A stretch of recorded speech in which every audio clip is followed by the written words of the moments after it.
تو اس طرح سے اللہ کا دیدار جو ہے اتنا آسان تھوڑی ہے کہ اللہ تبارک و تعالیٰ جو ہے خالق مالک پروردگار وہ ہر بندے کے پاس آئے اور آ کر کے کہے کہ دیکھ میں تیرا رب ہوں. تو پھر اس کی وقار، اس کی اہمیت، اس کی ویلیو، معمولی ایک سٹیٹس کا آدمی آپ کے علاقے کے کاؤنسلر کے پاس آپ کو 10 بار جوتے خراب ہونے تک پھرنا اور گھومنا پڑتا ہے، اور یہاں پر معاملات تو رب کا ہے، خالق کا ہے، زمین و آسمان کے بادشاہ کا ہے، اور تم لوگ کہہ رہے ہو کہ ہم اپنے رب کو دیکھیں، کہ رب اتر کے آئیں گے اور آ کر کے بولیں گے کہ بیٹا میں تیرا خدا ہوں. نعوذ باللہ. اللہ تبارک و تعالیٰ ایسا ہر تھوڑی بندے کے پاس ایسا بولیں گے.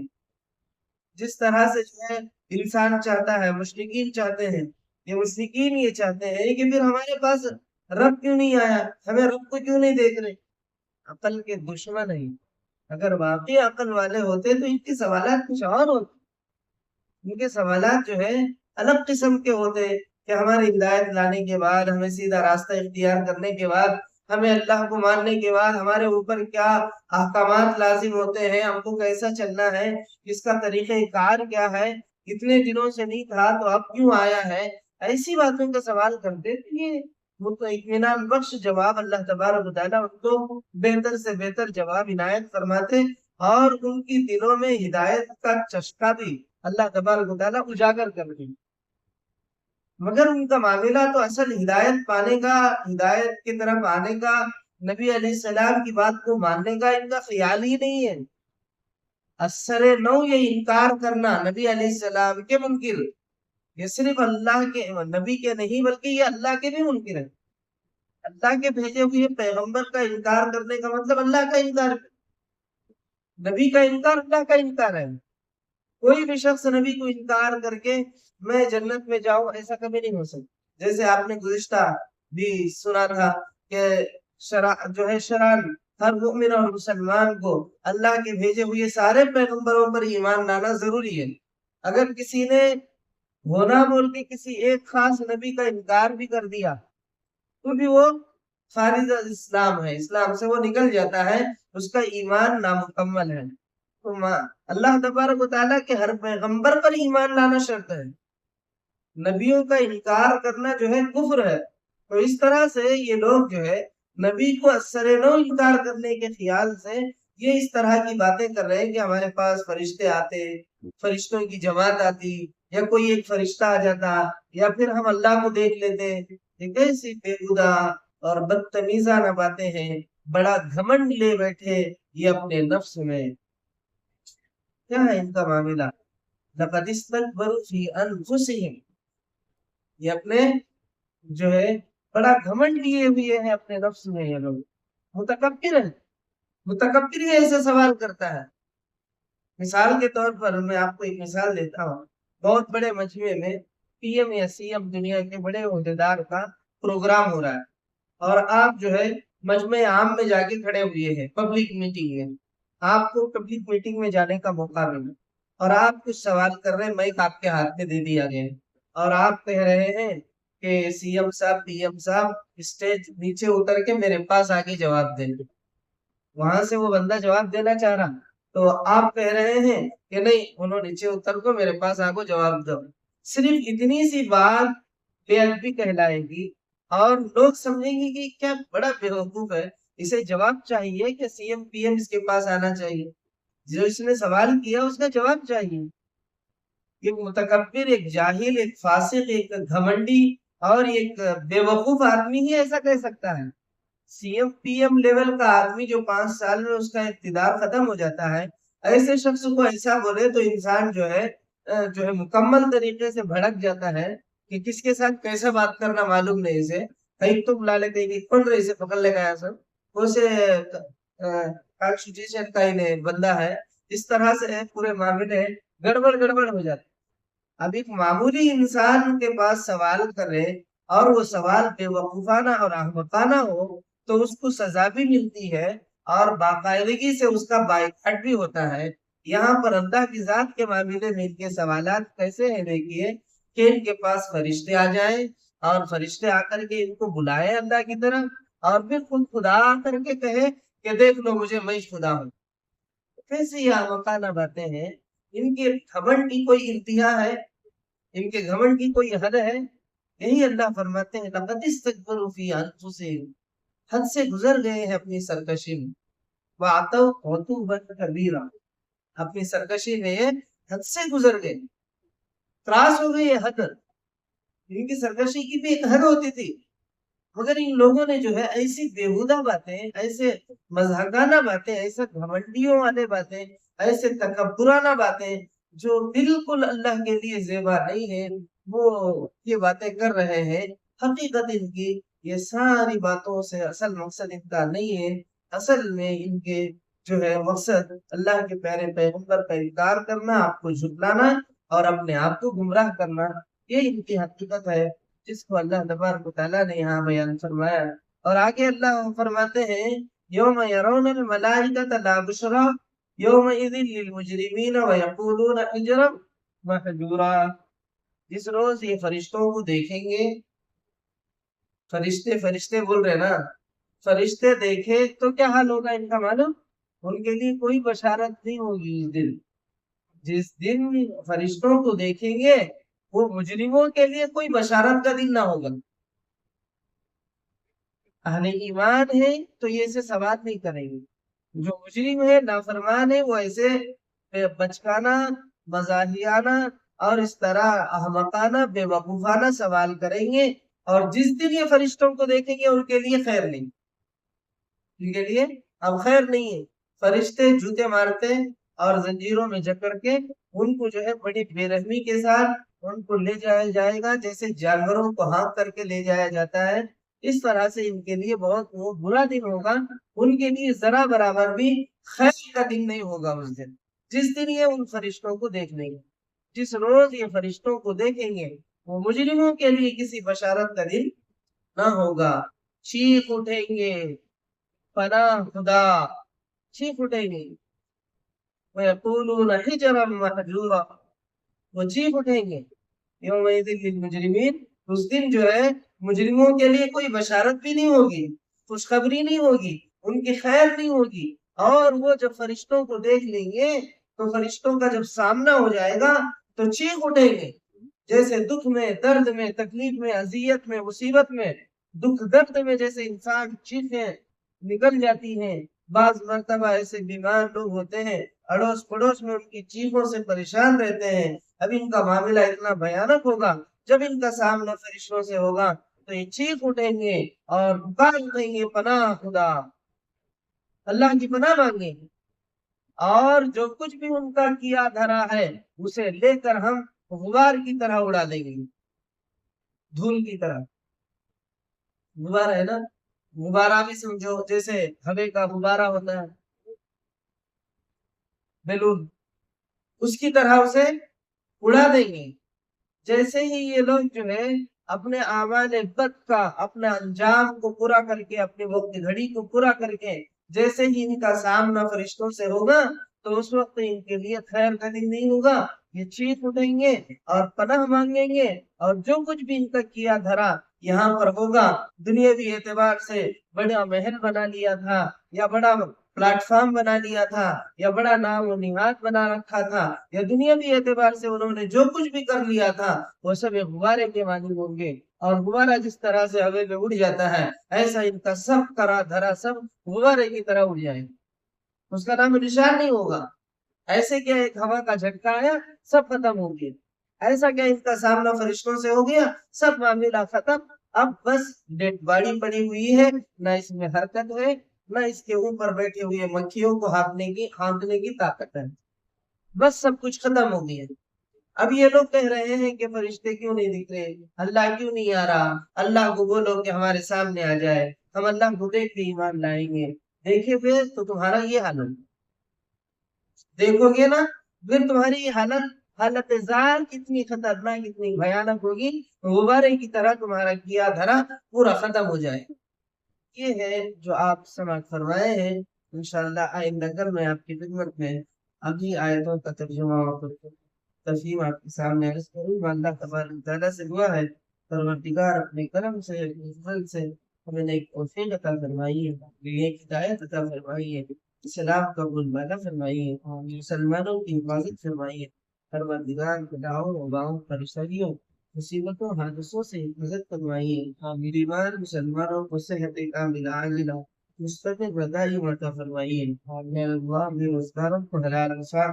برکت والی روزیاں عطا فرمائیے، اے اللہ خصوصاً جو مسلمان اے اللہ بی ایس سی میں بیٹھے ہیں ان سب کو اعلیٰ سے اعلیٰ نمبرات میں کامیاب فرما کر اے اللہ انہیں نوکریاں عطا فرمائیے۔ اس کے علاوہ جتنے بھی مسلمان بچے بچیاں نوکریوں کے متلاشی ہیں، ذریعہ معاش کے لیے پریشان ہیں، ان سب کے لیے حلال روزیوں کا راستہ مہیا فرما، آسان فرما، اپنے فضل کا اپنے کرم کا معاملہ فرما، دعاؤں کو قبول فرما، آمین وآخر دعوانا